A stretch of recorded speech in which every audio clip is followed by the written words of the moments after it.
Before we come to PMQs, I wish to remind members of what I said last week. I want concise, focused questions so we get through the list.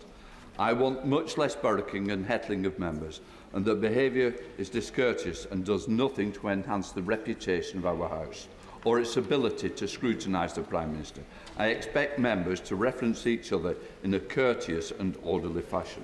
Finally, I want to welcome to our gallery the Ukraine Ambassador. Your right.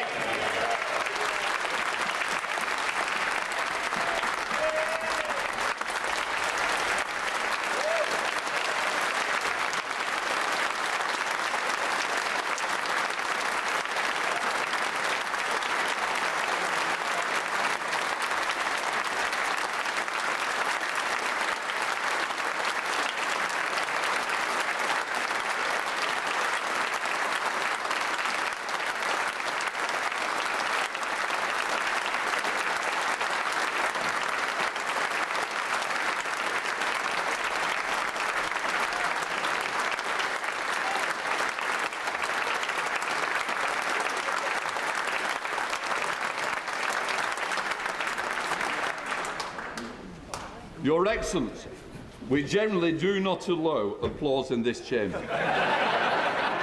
But on this occasion, the House quite rightly wants to demonstrate our respect and support for your country and its people in the most difficult of times. Before we start, I would like to point out the British Sign Language interpretation proceedings available to watch on Parliament Live TV. We now come to questions, Prime Minister. I call Graham Stewart. Thank you, Mr. Speaker. Question 1. Prime Minister. Mr. Speaker, yesterday I was in Warsaw and Tallinn, reaffirming our commitment to NATO and our solidarity with Ukraine. Putin has gravely miscalculated. In his abhorrent assault on a sovereign nation, he has underestimated the extraordinary fortitude of the Ukrainian people and the unity and resolve of the free world in standing up to his barbarism. The UN General Assembly will vote later today, and we call on every nation to join us in condemning Russia and demanding that Putin turn his tanks around. If instead Putin doubles down, then so shall we, further ratcheting up economic pressure and supporting Ukraine with finance, with weapons and with humanitarian assistance. Today, the Disasters and Emergency Committee is launching its Ukraine appeal, and every pound donated by the British people will be matched by the government, starting with £20 million. Mr. Speaker, this morning I had meetings with ministerial colleagues and others. In addition to my duties in this House, I shall have further such meetings later today. Graham Stewart. Men, women, children terrorised, murdered and maimed. Indiscriminate munitions unleashed on civilian populations with a total disregard both for international law and human life. Can my right honourable friend assure the House that we will accelerate the transfer of military supplies to the Ukrainians and maintain this country's proud record of support for refugees fleeing war? I thank my right honourable friend, and I hope I can say that I speak for the whole House when I spoke to President Volodymyr Zelensky this morning, and I told him, Mr. Speaker, that we would indeed do everything we can to accelerate our transfer of the shipments that he describes, of the weapons that he describes, and the UK, as the House knows, was the first European country to send such defensive weaponry, and we are certainly determined to do everything we can to help Ukrainians fleeing the theatre of conflict. We now come to the Leader of the Opposition, the Right Honourable Keir Starmer. Thank you, Mr. Speaker. I'm very glad the Ambassador is here so he can hear me repeat what I've said to him privately on a number of occasions, and that is that this House and this country stand united in our support for the Ukrainian people in the face of Russian aggression. And we're all appalled by the shocking footage that's emerged over the last few days. We must stand up to Putin and those who prop up his regime. Mr. Speaker, Roman Abramovich is the owner of Chelsea Football Club and various other high-value assets in the United Kingdom. He's a person of interest to the Home Office because of his links to the Russian state and his public association with corrupt activity and practices. Last week, the Prime Minister said that Abramovich is facing sanctions. He later corrected the record to say that he isn't. Well, why on earth isn't he? Mr. Speaker, it's not appropriate for me to comment on individual cases at this stage. And it is. But what I can say, and I stand, Mr. Speaker, by what I've said in the House and what we've put on the record. But be in no doubt that the actions that we've already taken, that this House has already taken, are having an effect in Moscow. And by exposing the ownership of properties of companies in the way that we are, by sanctioning 275 individuals, already a further 100 last week, the impact is being felt. And what we will publish in addition, Mr. Speaker, is a full list of all those associated with the Putin regime. Of course, we have already announced sanctions on Putin and Lavrov themselves. I can tell the House that they will have heard what the President of the United States had to say last night. The vice is tightening on the Putin regime, and it will continue to tighten. Keir Starmer. I hear what the Prime Minister says and the way in which he puts it, and I hope that may mean we'll see some action in the near future. Last week, Putin summoned to the Kremlin the cronies who prop up his regime. They dipped their hands in the blood of Putin's war. Among them was Igor Shuvalov, Putin's former Deputy Prime Minister. Shuvalov owns 2 flats, not 5 minutes' walk from this house. They're worth over £11 million. He is on the EU sanctions list, but he's not on the UK sanctions list. When will the Prime Minister sort this out? Mr. Speaker, I think the House should be proud of what we have done already, and I can tell him that there is more to be done, and thanks to the powers that this House and this government has taken, we can sanction any individual, any company connected with the Putin regime. And this government was amongst the first in Europe to ban Aeroflot, Mr. Speaker, from our skies. This government led the way last week in banning the use of SWIFT, Mr. Speaker. And if you talk to any of our European partners, he would understand the leading role the UK has already played and the impact that those sanctions are already having in Moscow. And as I've told him, the squeeze is growing and it will continue to grow on the Putin regime. Keir Starmer. Mr. Speaker, I support the measures that have been taken so far.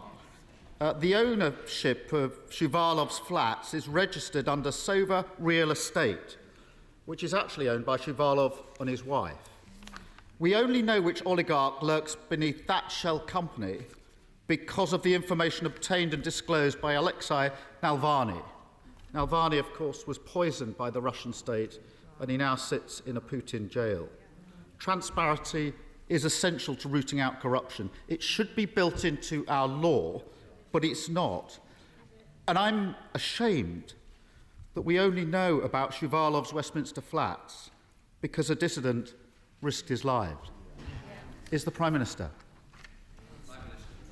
Mr. Speaker, I repeat that the UK, of course, is doing everything that we can to expose ill-gotten Russian loot. And this has been something that we've been working on for a long time. That we actually were the first to impose sanctions on those who who are guilty for the poisoning of Alexei Navalny that he mentions. But what we are bringing forward now is the exposure of the ownership of properties in London and across the whole of the UK in a way that has not been possible before, and that I believe will continue to tighten the noose around Putin's regime. But be in no doubt, it was the UK, Mr. Speaker, that led the way on putting sanctions on the Russian central bank, on putting sanctions on Russian banks altogether, and I'm afraid that we're still out in advance of several of our friends and partners. We want them to go further. I believe that they will, and we will continue to put pressure, Mr. Speaker, ineluctable pressure on the Putin regime.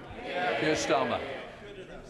Thank you, Mr. Speaker. The Prime Minister refers to the long overdue economic crime bill, which, to be clear, we support and will vote through on Monday with speed. The key plank to that bill is a register of who truly owns property in the United Kingdom.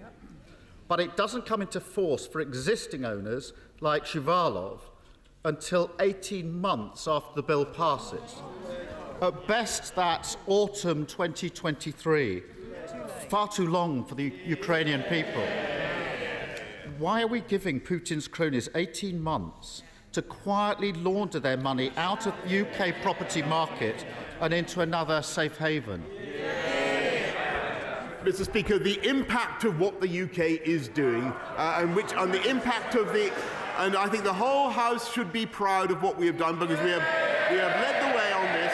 We led the way on SWIFT, we led the way on Aeroflot, we led the way on freezing the assets of banks. And if he asks about the speed of results, Mr. Speaker, I can tell him that on Thursday, the Russian stock market fell by $250 billion worth of assets that were wiped off.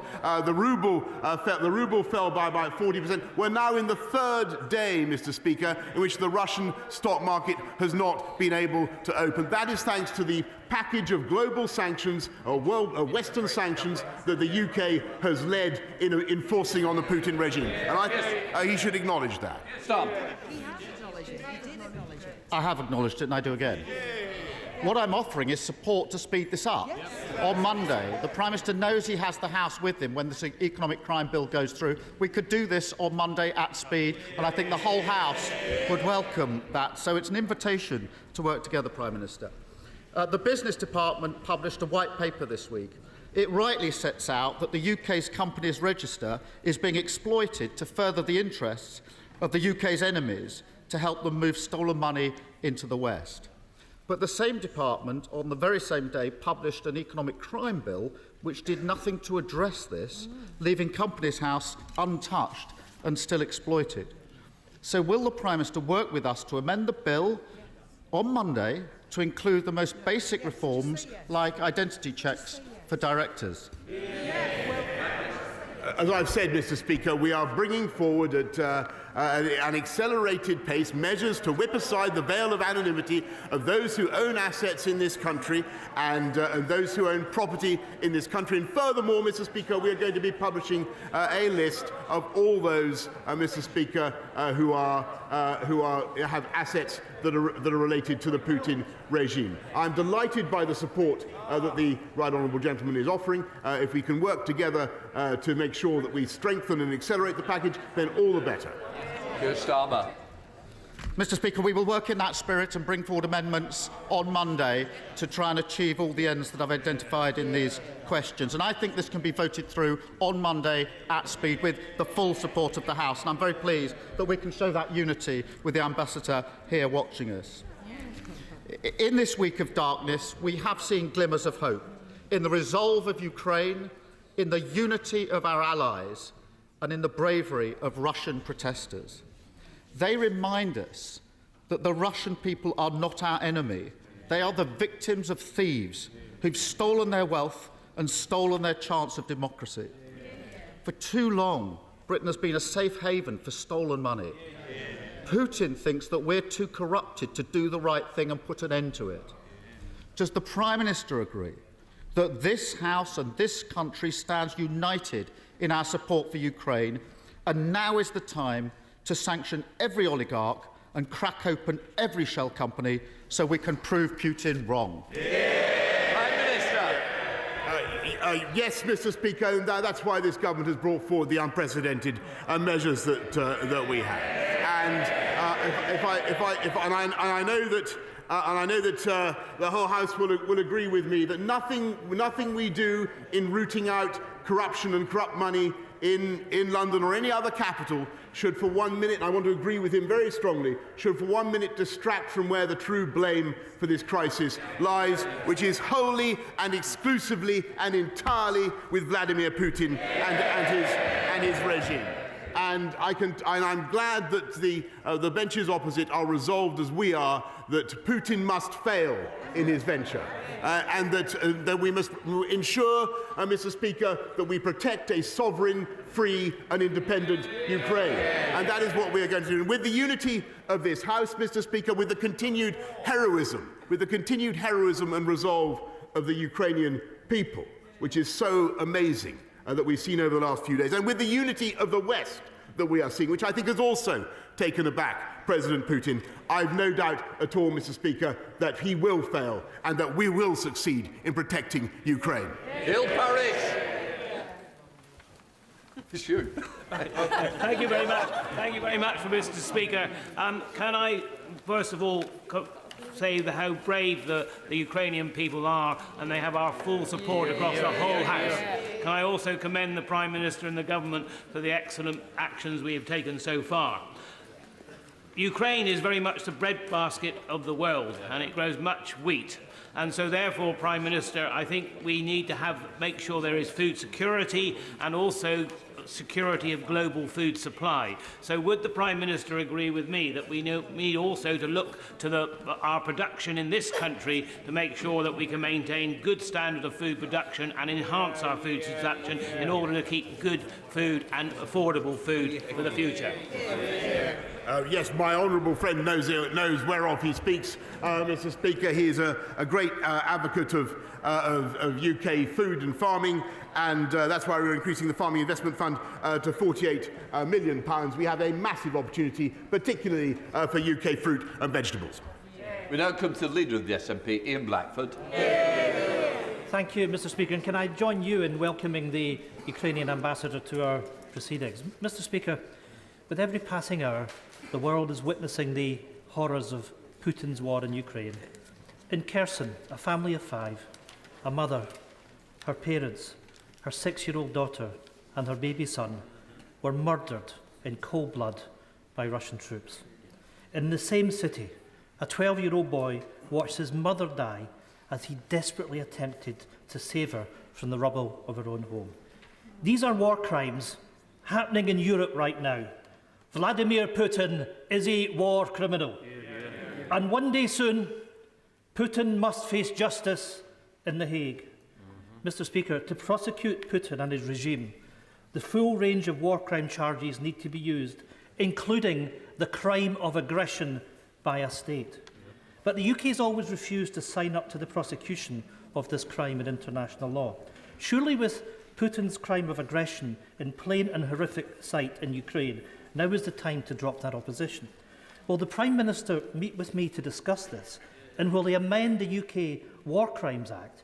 And will he support the ICC prosecution for Putin for his crimes of aggression against the people of Ukraine? Well, Mr. Speaker, I'm in principle, of course, happy to meet the Honourable Gentleman at any stage, but I can tell him that what we have seen already from Vladimir Putin's regime in the use of the munitions that they have already been dropping on innocent civilians, Mr. Speaker, in my view, already fully qualifies as a war crime. And I know that the ICC prosecutor is already investigating, and I'm sure the whole House will support that. Ian Blackford. I thank the Prime Minister for that answer, and let's work together across this House to make sure that Putin is prosecuted, that he is held to account. Mr. Speaker, just as we seek to punish and prosecute Putin for his crimes, we need to help the Ukrainian people right now.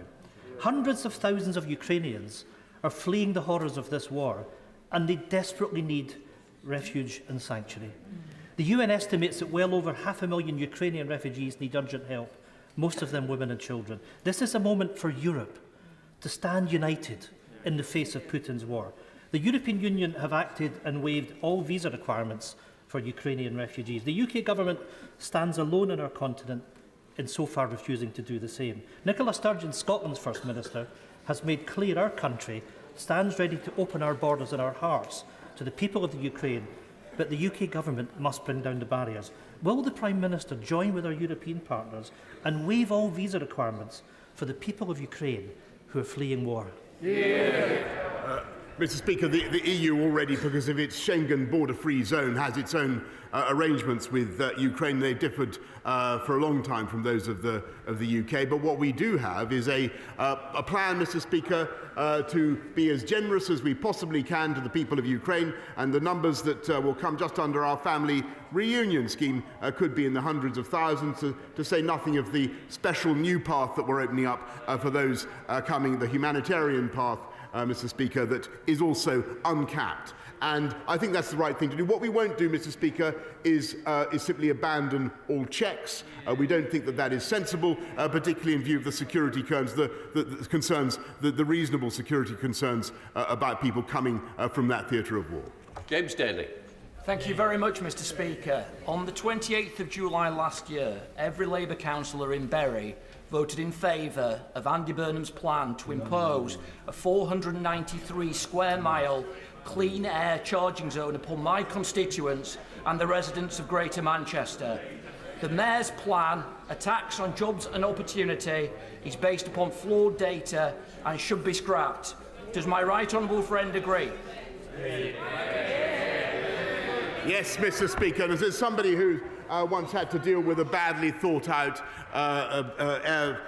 low emission zone before, it is totally wrong to impose measures thoughtlessly that damage business and don't do very much to protect clean air. And I think the Mayor of Manchester has done the wrong thing, and I'm glad that we're delaying. And I congratulate my honourable friend and other local Conservative MPs in the Manchester area who have shown common sense, Mr. Speaker. My Wales-based constituent works for the British International School in the Ukraine. The school employs 60 British citizens, most of whom thankfully escaped via a bus over the weekend. Now, I heard the Prime Minister's response earlier on to my colleague from the SNP, the leader of the SNP. But given the lack of a humanitarian corridor, 173 Ukrainian colleagues from that school are stuck in Kiev and Dnipro and ineligible for the Home Office's humanitarian sponsorship pathway due to the school being domiciled in the Ukraine. Wales aspires to be a nation of sanctuary. Our neighbours in Ireland have waived all visa requirements for 3 years.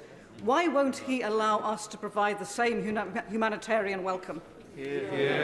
I thank her very much, and I understand. Obviously, I know the whole House will want to help the 173 that she mentions in Ukraine. I think the arrangements that we have are right, and they will be very generous, and they already are very generous indeed. And I think the House should be proud, by the way, of what the UK has already done to take vulnerable people. I think we've taken more vulnerable people since 2015 fleeing theatres of conflict than any other country in Europe. Carter. Thank you very much, Mr. Speaker.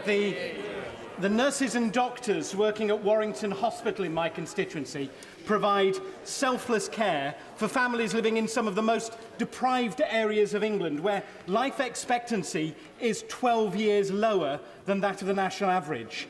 At the same time, population has expanded, with thousands of new homes being built in Warrington, putting pressure on services, particularly at the General Hospital. Does the Prime Minister agree with me that tackling health inequalities is key to levelling up? And will he support my campaign for a new hospital in Warrington? Mr. Speaker, and I know that this government is building a record number of hospitals, the total of 48 that we're building across the country. I am forbidden, unfortunately, from preempting the application process that I know his wonderful hospital is going through, but I'm wishing him every possible success. Judith Cummings. Thank you, Mr. Speaker. Prime Minister, the situation in Ukraine continues to appall most of the world and shames the rest, and importantly highlights the need to break our economic dependency both on Russia and on China. Does the Prime Minister agree that our national security must be protected and our food, energy, cyber and national infrastructure must be secure both now and in the future from hostile governments? Specifically, will he commit to a real hydrogen strategy that both industry and trade unions like the GMB are calling for by doubling the hydrogen production target for 2030? Yes, I thank her very much. I think a very far-sighted question, and that's exactly what we should be doing. And we are moving to much more energy resilience and self-reliance. I think it was a shame that the party opposite cancelled so much of our nuclear power whilst they were in, or failed to develop it, Mr. Speaker. But I think the agenda that she is setting is absolutely right, including hydrogen. Ruth Edwards. Thank you, Mr. Speaker. Last September, my constituent Dylan Rich, who was a talented 17-year-old footballer, tragically collapsed and died during a youth FA Cup game. His family and his club, the West Bridgford Colts, raised money in his honour to buy more defibrillators on site, but were faced with a VAT bill of hundreds of pounds on each life-saving device. Will my right honourable friend commit to reviewing the VAT on commercial defibrillators to bring them in line with the zero rate applied to other medical instruments?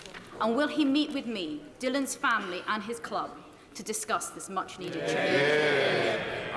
I thank her very much, and I think the whole House will want to echo my condolences to Dylan's friends and family. And she raises a very important and emotive issue. Defibrillators at the moment are bought through voluntary contributions and donated to charities that may be eligible for VAT relief, Mr. Speaker. But I'm very happy to meet with her to discuss the matter further.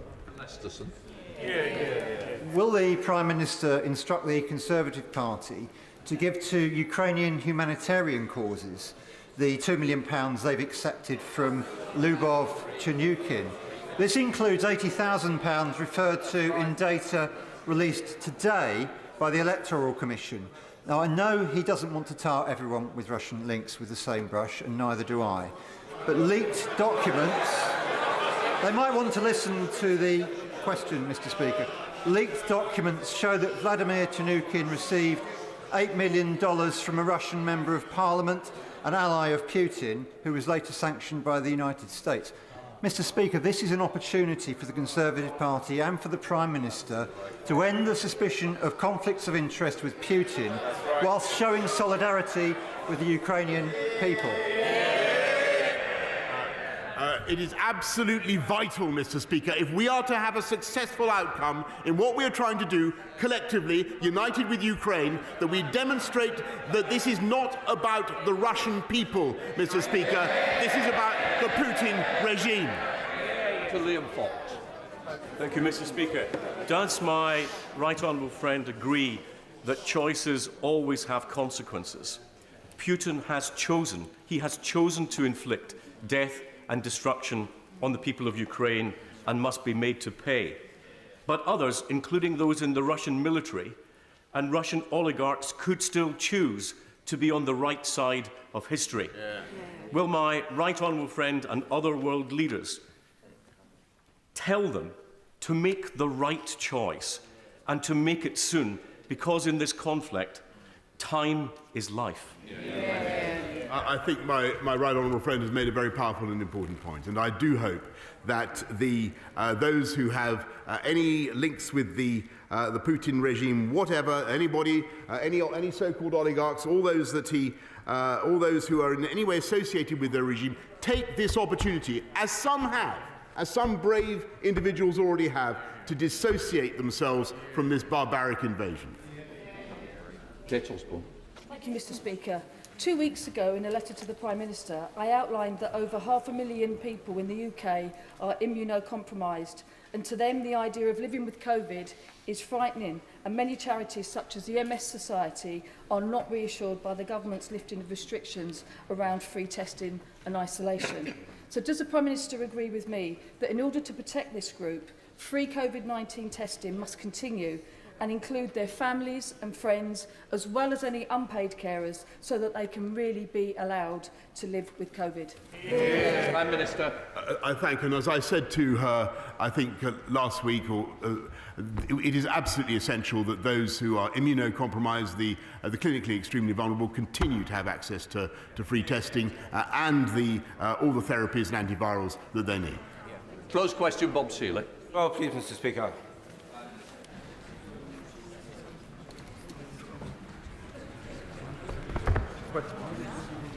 Sorry, forgive me, Mr. Speaker.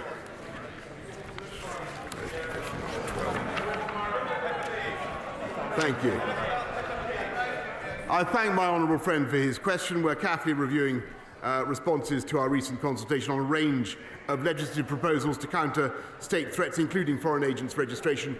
We will update Parliament in due course. Seeley. Thank you, Mr. Speaker, and I'd like to thank the Ukrainian ambassador.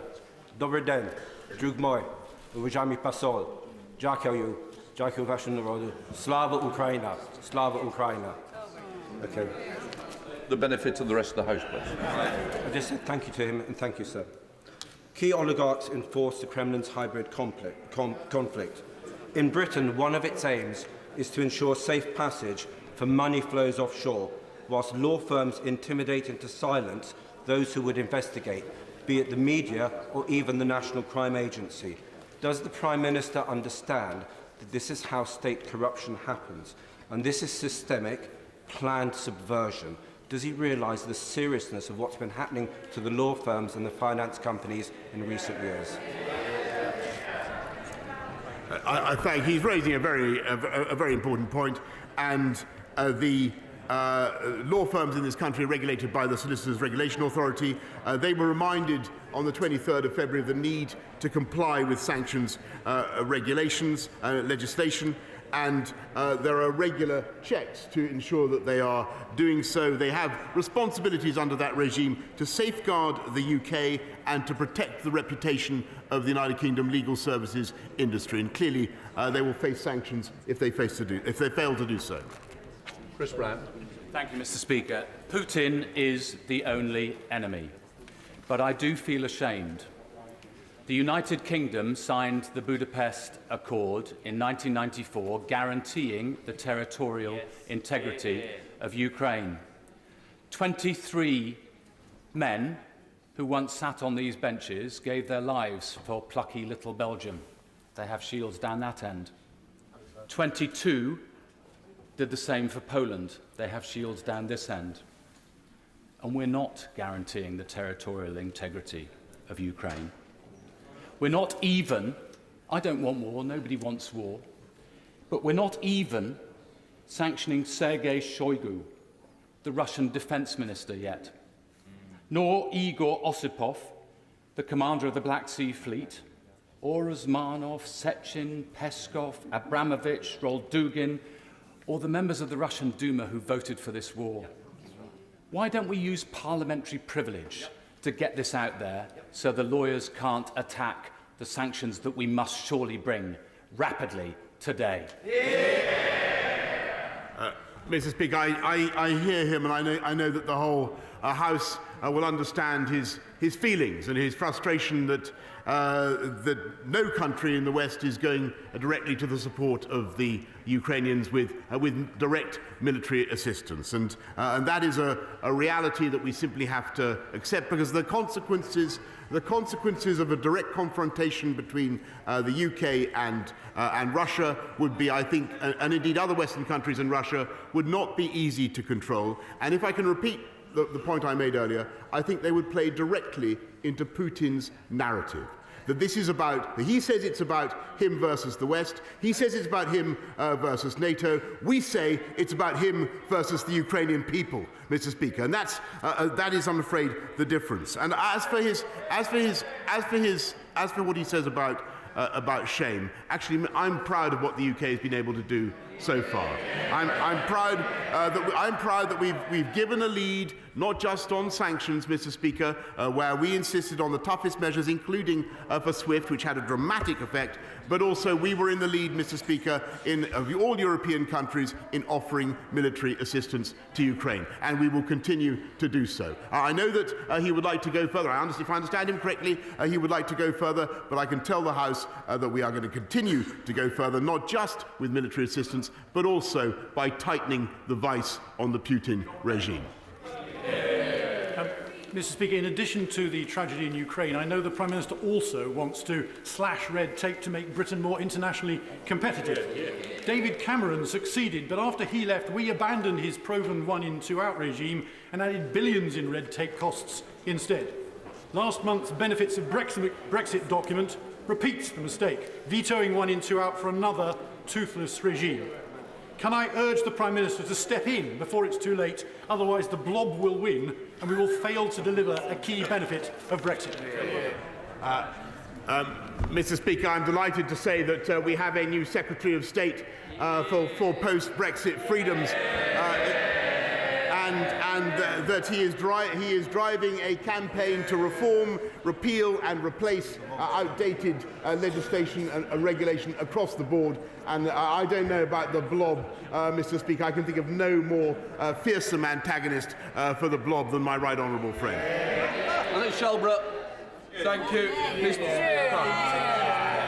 Mr. Speaker. Satellite images show a 40-mile-long convoy of military hardware heading towards surrounding the cities of Ukraine. We know from Grozny what the intention of Vladimir Putin is going to be. Mr. Speaker, hundreds of thousands of people are going to be murdered in these cities. Think of in this house, everybody, think of your families, think of your neighbours, think of relatives you may have aboard. They are going to be murdered. Now, the Prime Minister has led the world in the reaction to what's going on, and I'm proud of what he's done. So can I ask my right honourable friend, I know he's probably not been to bed for a week, but can I ask him to use every second he's got remaining until this tragedy is surely going to unfold to try and prevent it from happening? Mr. Speaker, this was, of course, one of the subjects that I discussed this morning with Volodymyr Zelensky. And I think to many people looking at it, if I just be quickly, Mr. Speaker, they will wonder why it is impossible to interrupt the progress of those tanks with airstrikes or from a drone, for instance, which we know that the Ukrainians have. Technically, unfortunately, it turns out militarily it is not as easy as you might think, Mr. Speaker. And the tragic reality is that Vladimir Putin is going to continue to grind his war machine forwards if he possibly can. That is why it is vital that we continue the military support that we are offering, and that is why it is also vital that together with the United States, with all our friends and partners in the West, we intensify and accelerate the programme of economic sanctions that is already hurting. Deputy Abrahams. Thank you, Mr. Speaker. Mr. Speaker, London is known as the world's capital for corrupt Russian money. Yes, it is. £100 billion a year is awash in our country. And the scale of this corruption couldn't happen without what the Intelligence and Security Committee describe as the enablers, the lawyers, the accountants, the PR specialists, and so on, including those who challenge our brave independent journalists for identifying them. The Prime Minister didn't respond fully, I think, to the honourable members from the Isle of Wight in terms of how he will tackle the activity of these enablers who are for too long been corrupting the rule of law in our country. I thank her. Well, with great respect, Mr. Speaker, let me repeat again and perhaps reinforce what I said to my right honourable friend from the Isle of Wight. The legal profession, everybody involved in assisting those who wish to hide money in London, assisting corrupt oligarchs, have been set on notice that their actions are under scrutiny, and where they break the law, if they undermine the interests of this country and advance the interests of Putin's war machine, they will pay a price. Mary Kelly Ford. Thank you, Mr. Speaker. In the last few days, I've been overwhelmed and heartened by the incredible response of my constituents to the crisis in Ukraine, with countless offers of accommodation and financial support for refugees. But the community sponsorship route is a very slow process, and it will struggle to meet the challenge that we face. So does the Prime Minister agree with me that we need a faster and more effective route and a better way of offering sanctuary to the refugees and the people of Ukraine than the government's current proposals? I thank her very much. I know that the sympathies of the whole House are with her and what she's trying to do. And I talked to our Polish friends yesterday about what we can do in partnership with them to bring people directly to the UK who are fleeing to Poland. And I've set out for the House, as I know my right honourable friend, the Home Secretary, has already, the big package of measures that we're putting in to help people fleeing Ukraine. I just want to repeat, look at the numbers we took from Afghanistan, look at the numbers of BNOs from Hong Kong, huge numbers of people that have come to the UK, and I think that we've settled 25,000 vulnerable people since 2015, which is more than any other European country, so we should be proud of our record. Alexander Stafford. My grandfather, Paul Pettiglowa, was Ukrainian. He was deported by the Soviets to the gulags of Siberia. I am proud of my Ukrainian heritage, never more so than over the past week, when this plucky nation, the nation of my family, has stood up to the jackboot of Putin's army. I know that the world is watching the PM and our country. Will the Prime Minister give me his assurances that he will continue to look at every single possible option to ensure that Putin does the toughest range of punitive sanctions, both through financial measures, but also focusing on his inner circle? Yes, Mr. Speaker, and that's why we've begun with him and also with Sergei Lavrov. But there is no limit to what we can do on his regime, and we will continue to do that. Can I just echo what he said about our bond, our debt to the Ukrainian people? Never forget when we stood side by side with Russia in the 1940s against fascism. Mr. Speaker, there was a Ukrainian army. A Ukrainian contribution to that army was 10 million people, and they were absolutely invaluable in freedom as well. Angela Crawley. Thank you, Mr. Speaker. Prime Minister, Scotland stands ready to welcome any fleeing Ukrainians. However, this government has failed to follow the example of the European Union of a red tape visa-free approach. Will this Prime Minister commit to an unconditional, rapid, safe and legal approach to settlement for Ukrainians fleeing this invasion? Why is he failing to do so? Mr. Speaker, as I've explained to the House already several times, the EU has a border-free Schengen zone. It's not appropriate for them to have checks of any kind. We've got a different system. It is sensible, given the situation that we have and given the large numbers of people leaving that war zone. It's sensible to have checks and to make sure, Mr. Speaker, that we know who is coming in. But what we will not do is impede Ukrainians coming in fear of their lives. This country, as I've said several times today, has a proud record of taking people in. Look at what we've already done in Afghanistan. Look at the record just under my premiership. Look at what we've done to help people from Afghanistan. Look at what we've done to help the Hong Kong Chinese. She should be proud of what the UK is doing. That ends Prime Minister's questions.